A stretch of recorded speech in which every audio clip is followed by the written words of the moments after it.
शिवरात्रि का यह महान पावन पर्व आनंद का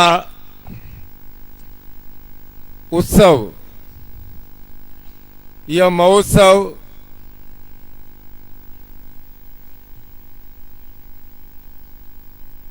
बनारस की भगवान विश्वनाथ की धरती,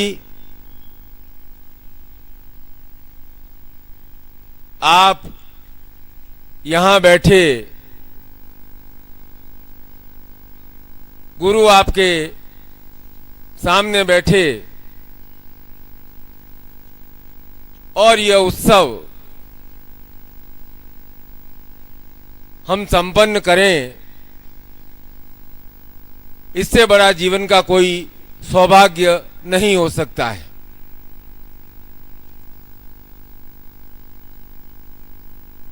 यह आनंद का पर्व कहा जाता है और उन भगवान शिव को मैं नमन करता हूं, प्रणाम करता हूं, जो परमानंद का स्वरूप हैं।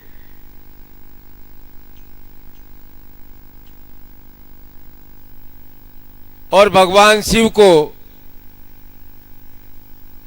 जिन्हें कहीं महाकाल कहा गया, कहीं विश्वनाथ कहा गया, कहीं मृत्युंजय कहा गया, कहीं चंद्रशेखर कहा गया, कहीं आशुतोष कहा गया, उन सब भावों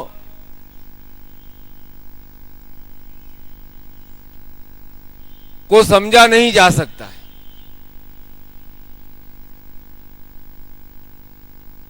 उन्हें केवल और केवल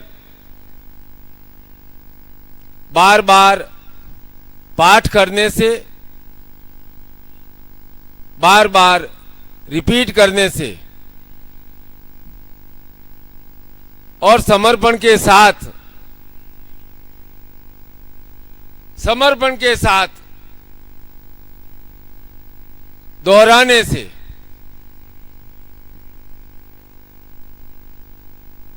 हम उस ईश्वर का, उस शिव का ध्यान करते हैं।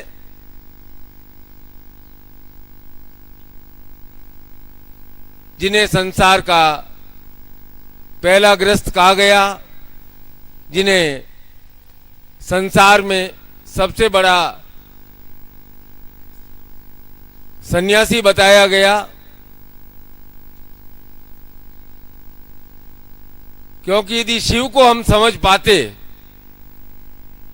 तो समझने के लिए पोथियां बहुत हैं। पोथियों के माध्यम से, किताबों के माध्यम से शिव को नहीं जाना जा सकता, क्योंकि पोथी एक बार पढ़ ली और आपने समझा कि हमें ज्ञान हो गया, नहीं हो सकता है। शिव को समझने के लिए, जानने के लिए अपने आप को समर्पित करना पड़ता है, बार बार दोहराना पड़ता है, क्योंकि पाठ भीतर से होता है, गुंजन भीतर से होता है।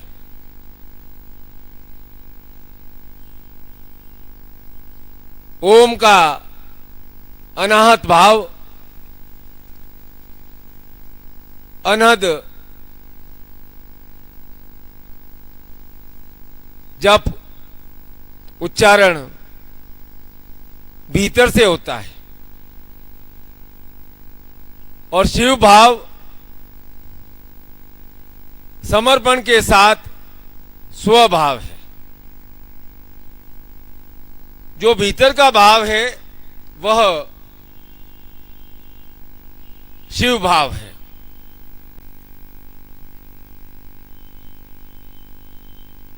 जो शांत है और जो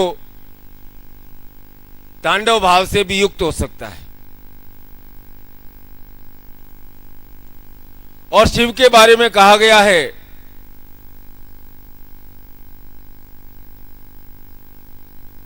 कि शिव महामृत्युंजय है। लेकिन आज तक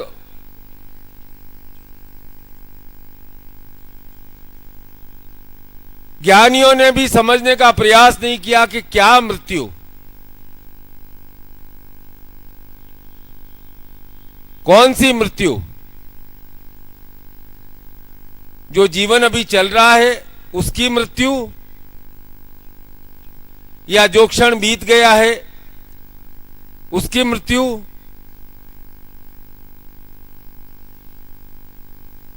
सीधी सादी हमने परिभाषा लिख दी है कि 70, 80, 75, 90, 100 साल। तो क्या इसके पहले आपका जीवन नहीं था? क्या इसके बाद जीवन नहीं होगा?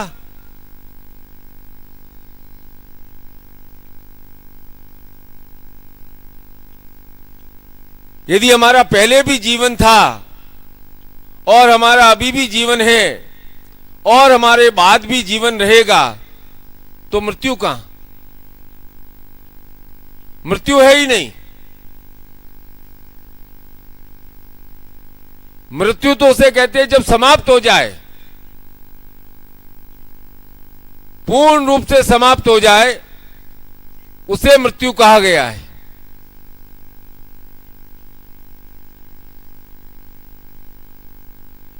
इसीलिए ईश्वर की प्रत्येक रचना, आप और मैं, अमर हैं, क्योंकि संसार की कोई शक्ति समाप्त नहीं कर सकती।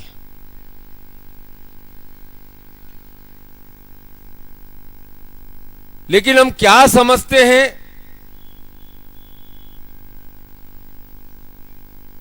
उसके लिए हमारे शास्त्रों में दो शब्द आए हैं, अजर और अमर।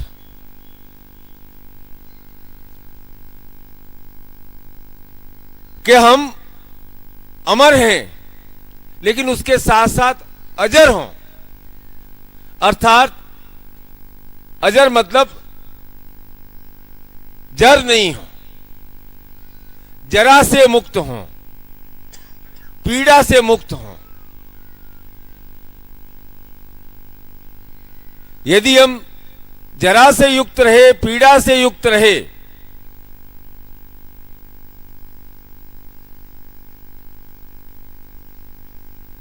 तो हमारे जीवन में क्षण क्षण मृत्यु है। वह मृत्यु उस मृत्यु से ज्यादा पीड़ादायक है। इसीलिए हम शिव का अभिनंदन करते हैं, शिव का अभिषेक करते हैं कि हम अजर हों, जरा से युक्त नहीं हों। जब हम शिव से प्रार्थना करते हैं, अभिषेक करते हैं, तो हमारे मुंह से जो शब्द निकलते हैं कि ओम त्र्यंबक यजामहे सुगंधिं पुष्टिवर्धनम् उर्वारुकमेव मृत्योर्माक्षीमामृतात्, कि हम, हे भगवान शिव, आप हमें जरा से युक्त होने का, जरा से मुक्त होने का, क्योंकि यह हमारा शरीर, यह हमारा मन जरा से युक्त है, पीड़ा से युक्त है।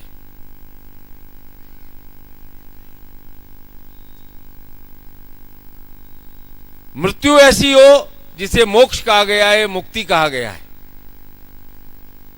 और जीवन ऐसा हो जो जरा से युक्त नहीं हो।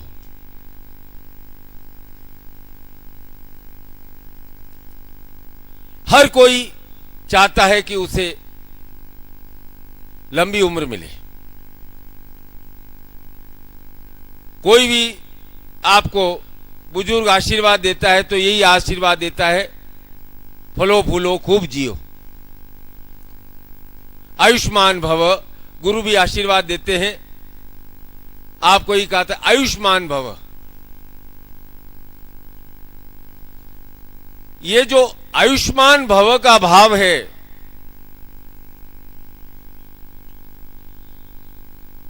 उस बात को समझना आवश्यक है। और शिव उस मृत्यु के भय से मुक्त दिलाने वाले देव हैं।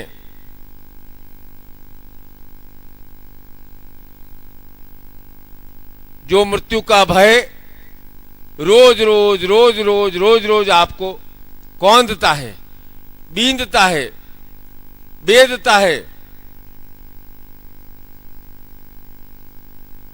उस भाव से केवल और केवल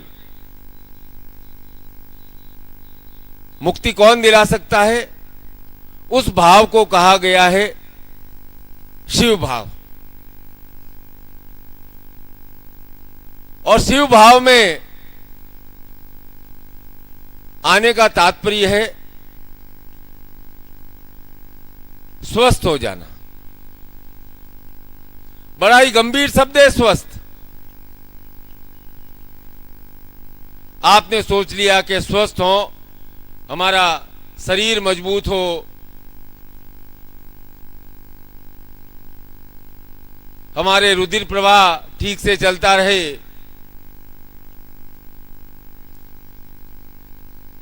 शरीर में बल हो। लेकिन स्वस्थ का अर्थ क्या है? दो शब्द हैं। स्वास्थ्य में दो शब्द हैं। स्व, स्व का तात्पर्य क्या है? खुद। और अस्थ अर्थात स्थित हो जाना। स्वस्थ कौन? जो खुद में स्थित हो गया है, जिसने खुद को पहचान लिया है, खुद को जान लिया है, खुद को समझ लिया है, वही स्वस्थ है। बाकी सब अस्वस्थ हैं।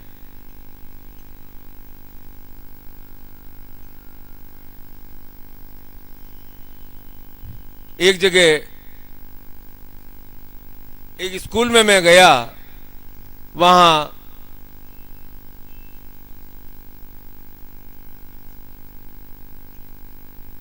बोला आप कुछ बोलिए। एक क्लास में टीचर ज्योग्राफी पढ़ा रहा था, भूगोल पढ़ा रहा था।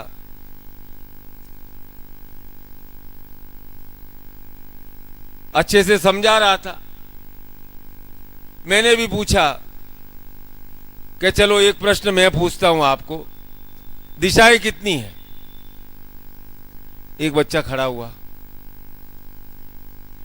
बोला सर मैं बताता हूं, 4 दिशाएं हैं, उत्तर, दक्षिण, पूर्व, पश्चिम।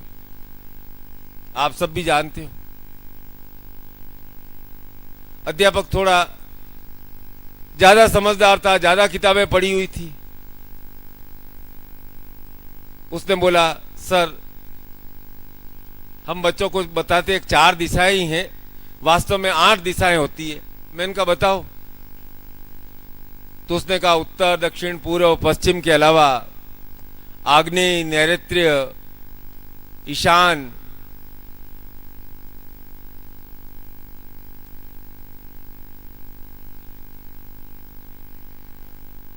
वायव्य। कौन? वायव्य। ये 8 दिशाएं होती है। मैंने कहा आपकी बात भी सही है।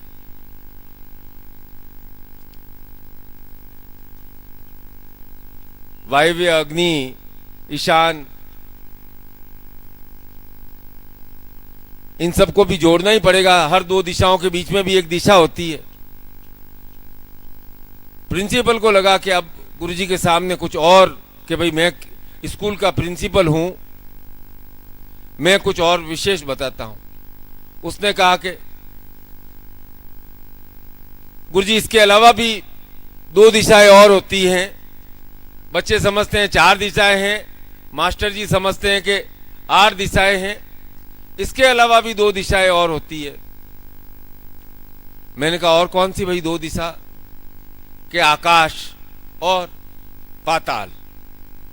हम बार बार से इन बाकी दिशाओं को देखते हैं, लेकिन 1-2 दिशाएं और है, 10 दिशाएं होती है। मैंने कहा गुड गुड गुड, बहुत अच्छा नॉलेज है। मैंने कहा नहीं नहीं, 10 दिशाओं से काम नहीं चलेगा, दिशाएं और होती हैं। बोला 10 दिशाएं हो गई, सारा आकाश पाताल वायव्य आग्नेय नैऋत्य ईशान उत्तर दक्षिण पूर्व पश्चिम सभी तो दिशाएं हो गई। मैंने कहा उन सब दिशाओं की जानकारी से पूरी जानकारी नहीं हो सकती है। उसके अलावा सबसे महत्वपूर्ण दिशा कौन सी है? मैंने कहा कि मैं गुरु हूं और मेरा काम समझाना है, तो मैं इन बाकी 10 दिशाओं की बात नहीं करता। न मैं आग्नेय दिशा की बात करता हूं, न ईशान की, न वायव्य की, न नैऋत्य की, न उत्तर की, दक्षिण की, पूर्व की, पश्चिम की। मैं तो जो उसके बाद में जो 11वीं दिशा है उसके बारे में कुछ कोशिश करता हूं कि समझा सकूं। और वो दिशा है अंतर दिशा। आपके भीतर जो दिशा है वह दिशा सबसे अधिक महत्वपूर्ण है। जिसने अंतर दिशा को जान लिया कि उसके अंतर में क्या भाव है, वह बाकी सारी संसार की दिशाओं को जान लेगा। लेकिन जो बार बार भटका, उत्तर गया, पूर्व गया, पश्चिम गया, दक्षिण गया, लेकिन भीतर नहीं उतरा, भीतर की दिशा नहीं जानी, वो क्या जानेगा बाहर को? बाहर का उसका अनुभव हो सकता है, जानकारी हो सकती है, लेकिन आनंद कब आता है? आनंद तभी आता है जब हम अंतर दिशा को जान लें, उस अंतर में, उस मन में उतर जाए। और यही गुरु का कार्य है। गुरु का और कोई लंबा चौड़ा कार्य नहीं है। गुरु का कार्य आपसे आपकी पहचान करा ले।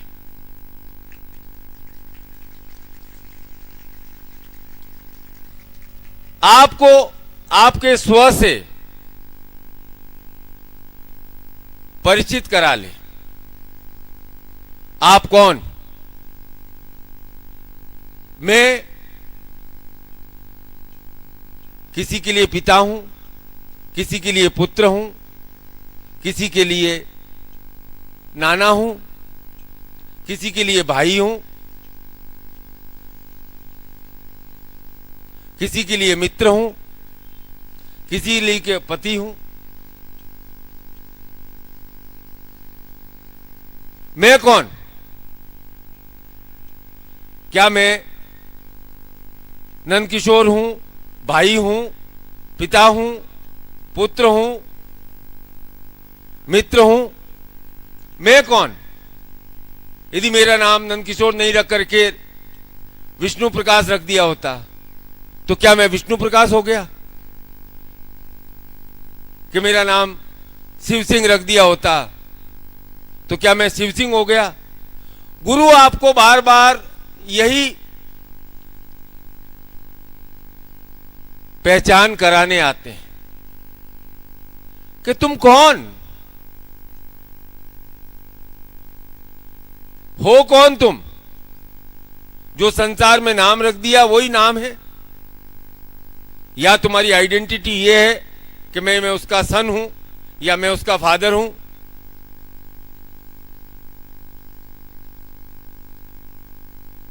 तुम्हारी आइडेंटिटी क्या है? और यदि तुम उसमें आनंदित नहीं हो सकते हो, खुद के स्व में आनंदित नहीं हो सकते हो,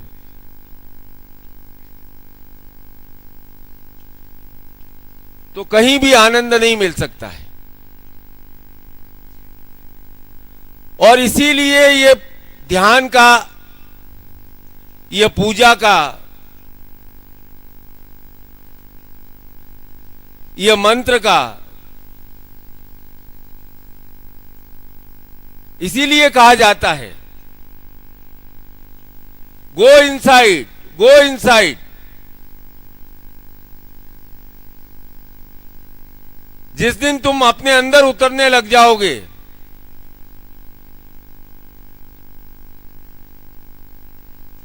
तब आनंद प्राप्त कर सकोगे। क्या हुआ एक बार कि एक आदमी जा रहा था,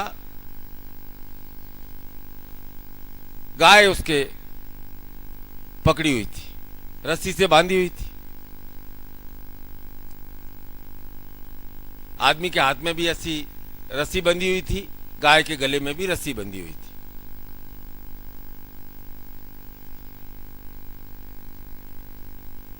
मैंने पूछा, भाई मालिक कौन है?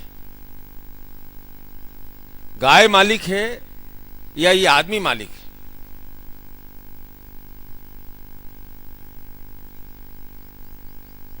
कौन मालिक, कौन है? आदमी मालिक है ना।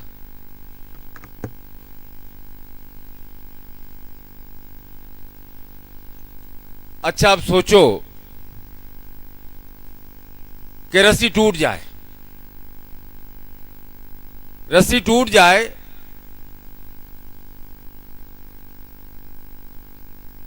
और गाय भाग छूटे,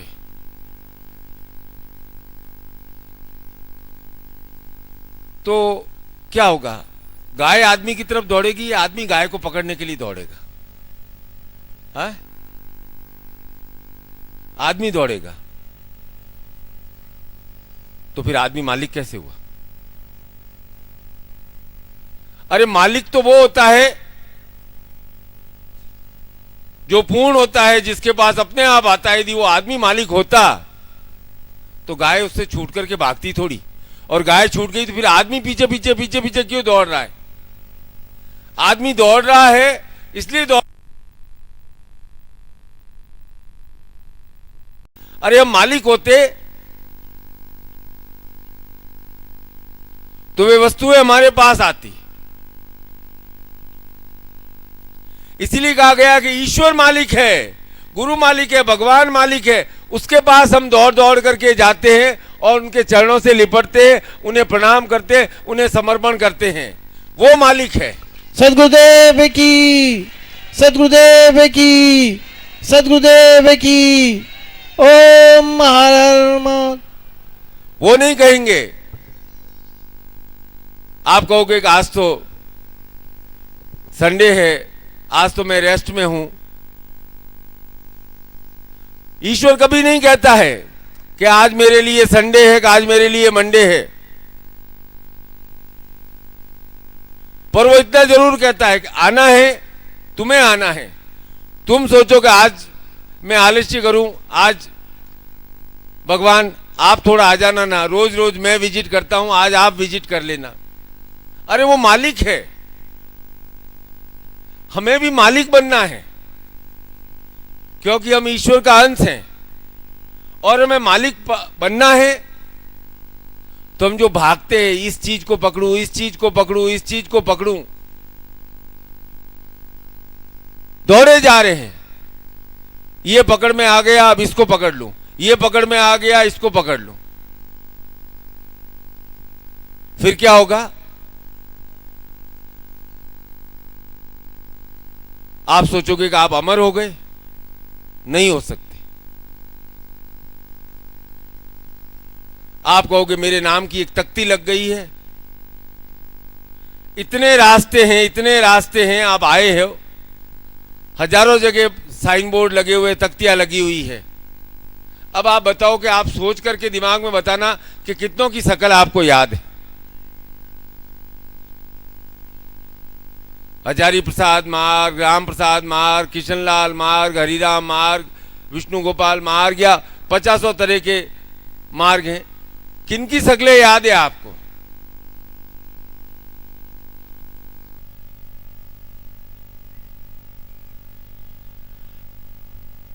लेकिन उससे ज्यादा महत्वपूर्ण है कि इस हमारे जीवन में स्वस्थ रहें, हम स्व में स्थित हो जाएं,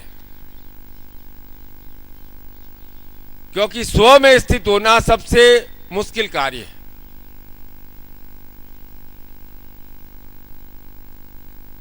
जिस दिन यह क्रिया शुरू कर दी समर्पण भाव के साथ, तो क्या होगा?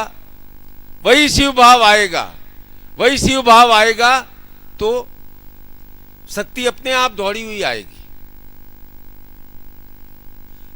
शिव वही हैं, हजार लाख सृष्टि के प्रारंभ से बार बार शक्ति विभिन्न रूप बना करके आती है। कभी पार्वती बनकर के आती है, कभी उमा बनकर के आती है, कभी गौरी बनकर के आती है, आती है बार बार। लेकिन जो शिव बन गया उसके पास शक्ति आएगी। शक्ति के पीछे भागते रहे, दौड़ते रहे, तो वह छलावे की तरह बार बार जाती रहेगी। हो गया बेटा, है? चलो डिस्ट्रैक्ट मत। और उसके लिए आवश्यक है समर्पण, समान, सम अर्पण, समान अर्पण है। ईश्वर कहते हैं कि तुम समर्पण को समझ ही नहीं रहे हो। अरे समर्पण का अर्थ है सम अर्पण, समान अर्पण। जो मैं दे रहा हूं तो तुम भी तो उतना दो, तुम भी तो उतने भाव दो, तुम भी तो उतने विचार दो। जब तुम अपने भाव, तुम विचार देने लग जाओगे तब तुम्हारा समर्पण है। अन्यथा तुम्हारा समर्पण बराबरी का समर्पण नहीं है। तुम्हारा समर्पण केवल और केवल कामनापूर्ण है। तुम्हारे मन में एक कामना उठी है, उस कामना को तुम पूर्ण करना चाहते हो। वह कामना कभी पूरी हो जाए, कभी नहीं होए। कैसे पूरी होगी? समर्पण नहीं है। जिस दिन समर्पण करना सीख जाओगे उस दिन जीवन में वास्तविक अभिषेक कर सकोगे।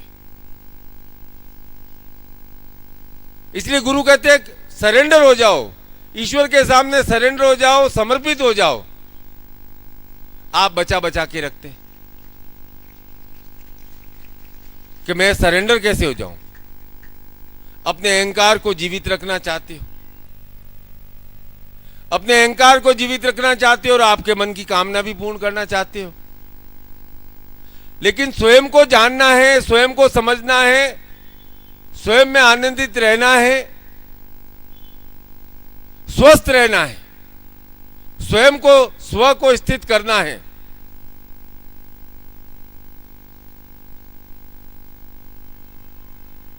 तो उसके लिए केवल और केवल एक ही मार्ग है, समर्पण।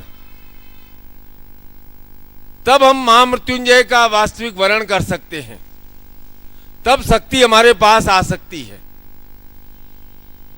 तब हम शिव बन सकते हैं। शिव अर्थात वो भाव ग्रहण करना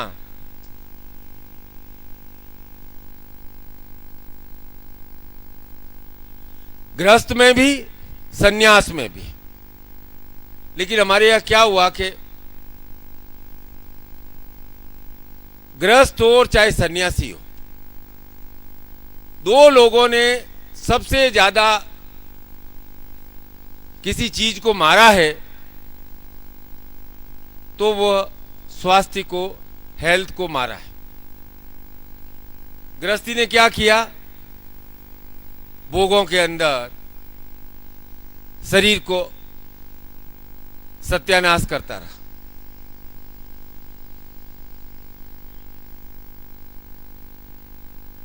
और जिसे आप योगी कहते हैं, उसने क्या किया?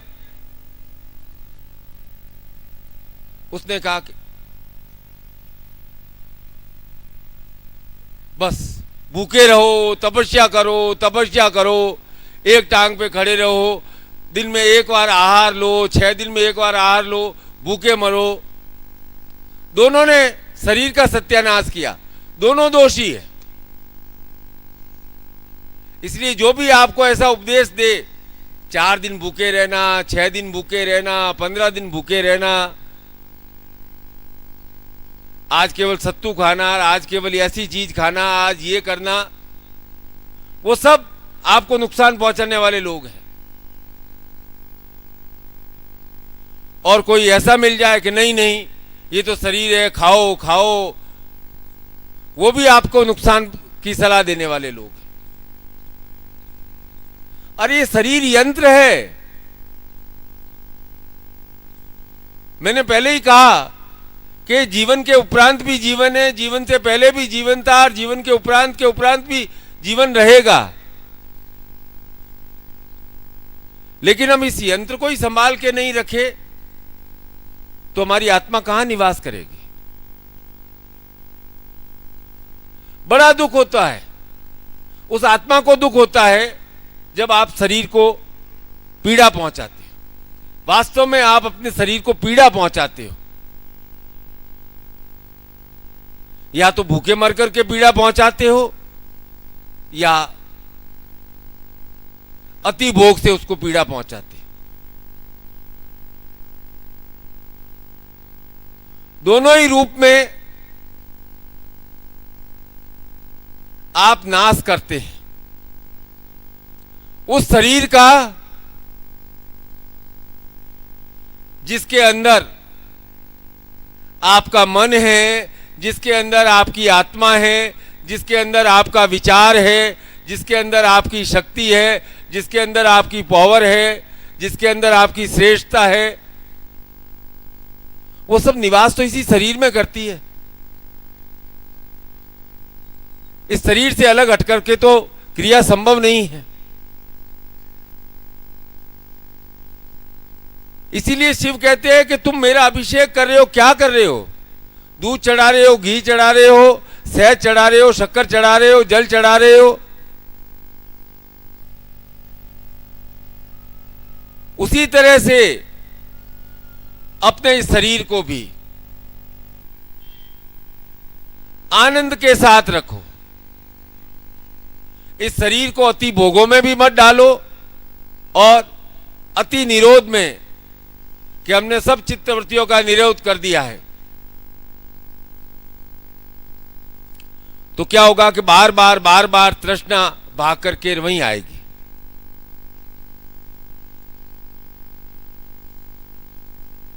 क्योंकि जितना हम उनको हटाने का प्रयास करते हैं वो बार बार भाग करके वापस आती है।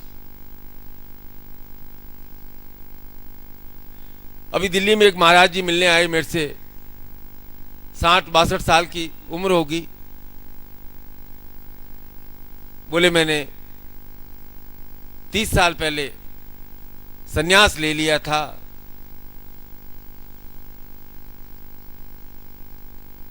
फिर बोले कि बस एक प्रश्न जानना है कि मैंने ठीक किया या नहीं किया। कभी मन कहता है कि सन्यास नहीं लेता तो इतने संसार के आनंद हैं, भोग हैं, इन्हें भोगता। कभी लगता है कि ये संसार के आनंद हैं, ये सब बेकार हैं, क्षण भंगुर है। मैंने कहा तुमने लिया ही कब सन्यास? तुम तो अभी तक वहीं अटके हो। अभी तक तुम्हारे मन में यदि संशय है तो तुम वहीं अटके हुए हो। न तुम गृहस्थ रहे न सन्यासी रहे, बीच के भाव में ऐसे डुलते रहे कि कभी तुम न सुबह सन्यासी बने तो शाम को वापस गृहस्थ बन गए, क्योंकि तुम्हारा विचार वहीं वहीं वहीं वहीं घूम रहा है कि क्या मैंने छोड़ करके ठीक किया या नहीं किया। मैंने कहा शिव की साधना करो, शिव की पूजा करो, शिव का ध्यान करो, उस रुद्र का ध्यान करो, उस महामृत्युंजय का ध्यान करो। जो गृहस्थ भी है, जो सन्यासी भी है और वह परमानंद से युक्त है, वह पार्वती के साथ आराम से बैठा है, वह गणेश को उत्पन्न किया है, कार्तिक को उत्पन्न किया है, उसके बहू है, उसके रिद्धि सिद्धि उसके घर में है, शुभ लाभ उसके घर में है, फिर भी वह भोलेनाथ है, शंभू है, बड़े ही आनंद के साथ रह रहा है। हमने कर दिया है कि बस सन्यासी हो सकता है, वह गृहस्थ नहीं हो सकता है, जो गृहस्थ हो सकता है वह सन्यासी नहीं हो सकता है, जो गृहस्थ है वह भोगों में लिप्त है, जो सन्यासी है वह वीतरागी है, वह बिल्कुल संसार से अलग है। शिव कहते अरे मेरी बनाई हुई दुनिया में कैसे मूर्ख हैं, कहां से ये संप्रदाय ले आए, कहां से ये धर्म ले आए। अरे मुझे खुद को देखते नहीं है कि मैं गृहस्थ हूं या सन्यासी हूं। अरे मैं तो जिस भाव में हूं, मैं तो आनंद में हूं, मेरा नाम ही आनंद है, मेरा स्वरूप ही परमानंद है। जब मैं आनंद को प्रदान करने वाला हूं तो ये मुझे समझ क्यों नहीं रहे। सद्गुरुदेव की, सद्गुरुदेव की, सद्गुरुदेव की, वंदनीय माता जी की, सिद्धाश्रम साधक परिवार की। ओम हर हर महादेव।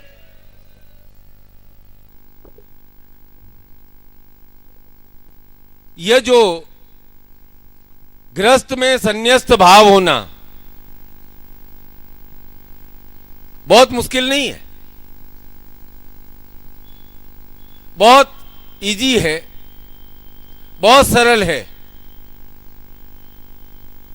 आवश्यकता इस बात की है कि हम स्वस्थ हों, स्व में स्थित हो जाएं।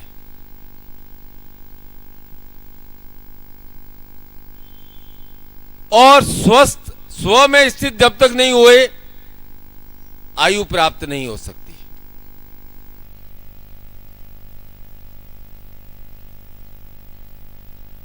क्योंकि आयु किसे प्राप्त होती है? जो स्वस्थ होता है, जो स्व में स्थित हो जाता है। अन्यथा क्या होगा कि हमारी 50 तरह की कामनाएं रहती है, उन्हें पूरा करते हैं, सबको समझाने की कोशिश करते हैं, सबको सेटिस्फाई रखने की कोशिश करते हैं, सबको संतुष्ट रखने का कोशिश करते हैं और खुद संतुष्ट नहीं रह पाते।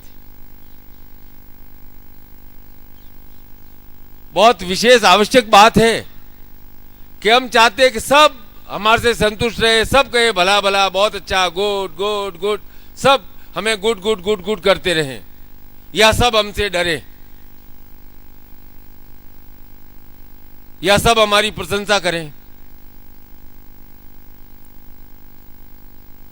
लेकिन अंदर ही अंदर एक घुन लग जाता है जो चिंता के रूप में, विचार के रूप में बार बार आता रहता है कि मैं संतुष्ट नहीं हूं, मैं खुद संतुष्ट नहीं हूं। ये आप अपने आप को अच्छी तरह से बात कर सकते हो। कोई मोबाइल नहीं चाहिए, कोई लाइन नहीं चाहिए, कोई खंबा नहीं चाहिए, कोई ऐसा कोई वाया मीडिया नहीं चाहिए खुद से बात करने के लिए। तो क्या होगा कि वो दीमक लग जाती है। अब यदि किसी की घुन लग जाए तो चाहे वह लकड़ी हो, कितनी भी मजबूत हो, घुन लग जाता है तो उसकी आयु आधी हो जाती है, चौथाई हो जाती है, 2-4 साल में खराब हो जाता है। ये शरीर का ऐसा ही हिसाब किताब है भैया। इसको संतुष्ट करना है, दूसरों को संतुष्ट करने के बजाय इसको संतुष्ट करना है, इसको खुद के अंदर स्थित करना है, तो संसार के सारे आनंद है आपके लिए। यदि इसी को संतुष्ट नहीं कर सके, इसी को खुश नहीं कर सके, इसको स्थित नहीं कर सके, तो संसार के आनंद किस काम के? फिसल जाएंगे आज से, फिर कहेंगे अब दिखता नहीं है, अब ये क्षमता कम हो गई है, ये नहीं हो गया है। और ईश्वर कहते हैं कि तुम दीर्घायु हो, आप स्वस्थ हो, आयुष्मान भव। अब सब चीजें हो गई लेकिन आयु नहीं है, तो आयु का कौन खराबा कौन कर रहा है? ईश्वर तो खराबा कर नहीं रहा है आपकी आयु का। ईश्वर तो कह रहा है कि आप स्वस्थ हो, अपने अंदर स्थित हो जाए, अपने आप को समझ लें, अपने आप में जो आनंद की क्रिया है वह समझने का प्रयास करते रहें, बार बार समझने का प्रयास करते रहेंगे, बार बार पाठ करते रहेंगे। ज्ञान से नहीं हो सकता है, ज्ञान से नहीं हो सकता है कि मेरे को डायबिटीज हो गई है, मैं लौकी खा लूं, इससे मेरा डायबिटीज ठीक हो जाएगा, मेरा ब्लड प्रेशर आ गया, गोली ले लूंगा। वो गोलियां, ये सब प्रभाव, ये सब टेम्परेरी इलाज है, कभी स्थायी नहीं हो सकते। कभी आपको फिर डॉक्टर के पास जाओगे, एक डोज है, फिर दूसरी डोज बढ़ा देगा, फिर तीसरी डोज बढ़ा देगा। ये दवाई अब आपके लिए काम करना बंद कर दिया है, इसमें आपकी बॉडी के लिए रेजिस्टेंस आ गया है। अब आपको ये दवाई दूसरी शुरू करते हैं, ये दूसरी कंपनी की शुरू करते हैं, फिर वह उसका रेजिस्टेंस आ जाता है। लेकिन ईश्वर के यहां ये सिस्टम नहीं है, आपके लिए शरीर का ऐसा सिस्टम नहीं बनाया है। वह तो आपको चाहता है कि आप जरा से मुक्त रहें, उस शरीर में जो घुन लग गया है उस घुन से मुक्ति प्राप्त करें। तो क्या कर सकते हैं? एक छोटी सी बात मैं आपको समझाने का कोशिश करता हूं, समझ ले तो आप उसको मानना।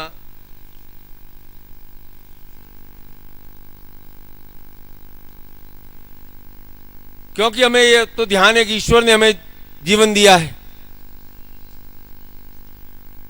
आपको गलतफहमी हो रही है कि मां बाप ने जन्म दिया है, उसके पहले वाले जीवन में किसने जन्म दिया था? ये तो ठीक है, माँ बाप इस जिंदगी में आ गए, एक चौराहे पे एक तरह से संयोग हो गया, एक तरफ माँ था, एक तरफ बाप था, संयोग हो गया, आपका जन्म हो गया। एक तरफ मोक्ष का मार्ग है और एक तरफ जीवन का मार्ग है। पक्का ध्यान है आपके, इसके पिछले वाले जन्म में भी आपके माँ बाप वही थे, फिर आपने जन्म दिया, फिर उनके बच्चे होंगे। क्या ये जो सिस्टम चला आ रहा है, इसका मतलब है आप 1000 साल पहले भी थे, 10,000 साल पहले भी थे, 50,000 वर्ष पहले भी थे और 50,000 वर्ष बाद भी आप रहेंगे।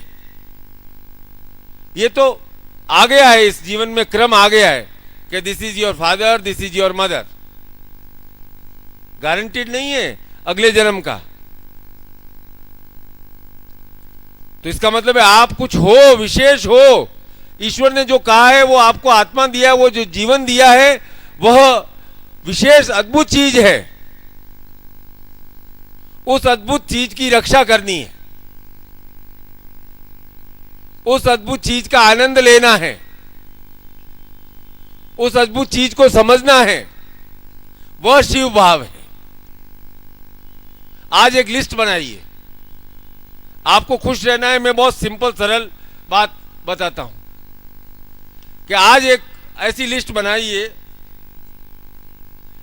कि आपको ऐसी शक्ति प्राप्त हो कि उन चीजों को मैं स्वीकार कर सकूं जिन्हें मैं बदल नहीं सकता। अब यदि आज मैं कह दूं कि मैं पूरा बनारस का नक्शा बदल दूंगा, सारी सड़कों को इधर से उधर कर दूंगा, इधर से मार्ग इधर कर दूंगा, ये कर दूंगा, मैं भाई को सुधार दूंगा, बाप को सुधार दूंगा, पूरे मोहल्ले वालों को सुधार दूंगा, सबको कर दूंगा। मान लीजिए कि जिन्हें आप बदल नहीं सकते हैं उसकी एक लिस्ट बना लीजिए कि छोड़ो, अब इनको नहीं बदल सकते। दूसरी लिस्ट बनाइए, एक और। पहली लिस्ट बनाइए कि जिन्हें आप नहीं बदल सकते, कि इसका मतलब है उन्हें त्याग देना है, छोड़ देना है। दूसरी लिस्ट बनाइए कि ये चीजें हैं, इन्हें मैं बदल सकता हूं। हे ईश्वर, हे शिव, मुझे उसका साहस प्रदान करें कि मैं वह चीजें बदल सकता हूं, और आप मुझे ताकत दोगे, शक्ति दोगे तो मैं उन चीजों को बदल दूंगा।